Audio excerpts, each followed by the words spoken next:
ত্রয়োদশ জাতীয় সংসদ নির্বাচনকে সামনে রেখে ইশতেহার ঘোষণা করেছে বিএনপি। ইশতেহারে 9টি প্রধান প্রতিশ্রুতির কথা উল্লেখ করেছে দলটি।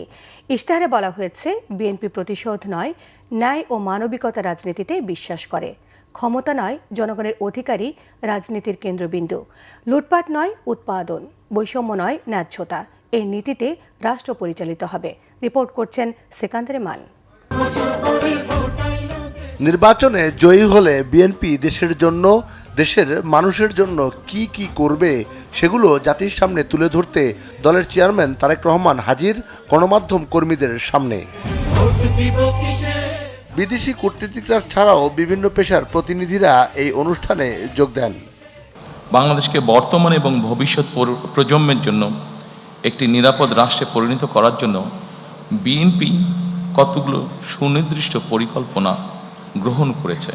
মানবিক, অন্তর্ভুক্তিমূলক ও জবাবদিহিমূলক রাষ্ট্র বিনির্মাণের প্রতিশ্রুতিতে 9টি বিষয়ে অগ্রাধিকার দিয়ে এবারের নির্বাচনী ইশতেহার সাজিয়েছে বিএনপি। দলটি বলছে, এই ইশতেহার কেবল নির্বাচনী প্রতিশ্রুতি নয়, এটি একটি নতুন সামাজিক ও রাষ্ট্রীয় চুক্তির ঘোষণা। আমি বলেছিলাম, আই হ্যাভ এ প্ল্যান। এই পরিকল্পনায় দেশের 4 কোটিরও বেশি তরুণ, দেশের অর্ধেক জনসংখ্যা যারা নারী, কোটি কোটি কৃষক শ্রমিকের জন্য দেশ এবং বিদেশে কর্মসংস্থান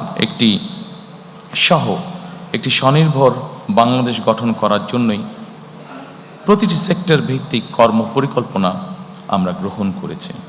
বিএনপির ইশতেহারে যে 9টি প্রধান প্রতিশ্রুতির কথা উল্লেখ করা হয়েছে সেগুলো হলো: ইশতেহারে প্রান্তিক ও নিম্ন আয়ের জনগোষ্ঠীর সুরক্ষায় ফ্যামিলি কার্ড চালুর ঘোষণা দেওয়া হয়। কৃষকের উৎপাদিত ফসলের ন্যায্য মূল্য নিশ্চিত করতে কৃষক কার্ডের মাধ্যমে ভর্তুকি, ঋণ সহজীকরণ, কৃষি বীমা এবং রাষ্ট্রীয় ব্যবস্থাপনায় বাজারজাতকরণ জোরদারের কথা বলা হয়েছে।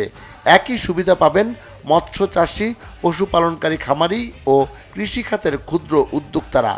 স্বাস্থ্য খাতে দুর্নীতিমুক্ত মানবিক ব্যবস্থা করতে দেশব্যাপী 1 লাখ স্বাস্থ্যকর্মী নিয়োগ ও জেলা মহানগর পর্যায়ে মানসম্মত চিকিৎসা সেবা এবং মা ও শিশুর পূর্ণাঙ্গ স্বাস্থ্যসেবা সম্প্রসারণের প্রতিশ্রুতি দেয়া হয়। আনন্দময় ও কর্মমুখী শিক্ষা নিশ্চিত করতে বাস্তব দক্ষতা ও মূল্যবোধ ভিত্তিক শিক্ষানীতি প্রণয়ন, প্রাথমিক শিক্ষার অগ্রাধিকার, প্রযুক্তি সহায়তা এবং মিড ডে মিল চালুর ঘোষণা দেওয়া হয়। তরুণদের ভবিষ্যৎ নিশ্চিত করতে কর্মসংস্থান সৃষ্টি, কারিগরি ও ভাষা দক্ষতা উন্নয়ন, স্টার্টআপ সহায়তা, বৈশ্বিক ই-কমার্স প্ল্যাটফর্মে যুক্তকরণ এবং মেধাভিত্তিক সরকারি নিয়োগের অঙ্গীকার করা হয়। ক্রীড়াকে পেশা হিসেবে গড়ে তুলতে জেলা ও উপজেলা পর্যায়ে ক্রীড়া অবকাঠামো ও প্রশিক্ষণ ব্যবস্থা সম্প্রসারণের কথা বলা হয়েছে। পরিবেশ ও জলবায়ু সহনশীলতা জোরদারে 20,000 কিলোমিটার নদী ও খাল খনন ও পুনর্খনন, 5 বছরে 25 কোটি বৃক্ষরোপণ এবং আধুনিক বর্জ্য ব্যবস্থা চালুর পরিকল্পনা তুলে ধরা হয়। ধর্মীয় ও সামাজিক সম্প্রীতি সুদৃঢ় করতে সব ধর্মের উপাসনালয়ের ধর্মীয় নেতৃবৃন্দের জন্য সম্মানী ও প্রশিক্ষণ ভিত্তিক কল্যাণ ব্যবস্থা চালু করা হবে। ডিজিটাল অর্থনীতির বিকাশে আন্তর্জাতিক পেমেন্ট সিস্টেম পেপ্যাল চালু, ই-কমার্সের আঞ্চলিক হাব স্থাপন এবং মেড ইন বাংলাদেশ পণ্যের রপ্তানি বাড়ানোর অঙ্গীকারও রয়েছে ইশতেহারে। আমি ব্যক্তিগতভাবে একজন মানুষ হিসেবে, একজন রাজনৈতিক কর্মী হিসেবে আমি মনে করি, দুর্নীতি, আইনের শাসন এবং জবাবদিহিতা, আমরা যদি এই 3টির ব্যাপারে যারাই সরকার গঠন করবেন, আমরা যদি এই 3টির ব্যাপারে কঠোর পদক্ষেপ গ্রহণ না করি, তাহলে আমরা আমাদের কোনো পরিকল্পনাকেই সফল করে গড়ে তুলতে পারবো না।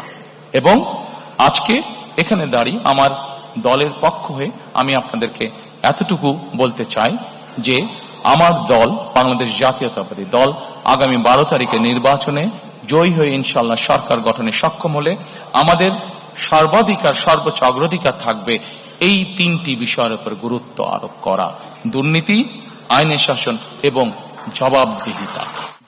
তারেক রহমান জানান, জনগণের রায়ে দায়িত্ব পেলে বিএনপি এমন একটি বাংলাদেশ গড়ে তুলবে যেখানে ভোটের মর্যাদা থাকবে, সন্ত্রাস, দুর্নীতি ও বৈষম্যের অবসান হবে, আইনের ঊর্ধ্বে কেউ থাকবে না এবং প্রতিটি নাগরিক গর্ব করে বলতে পারবে, সবার আগে বাংলাদেশ।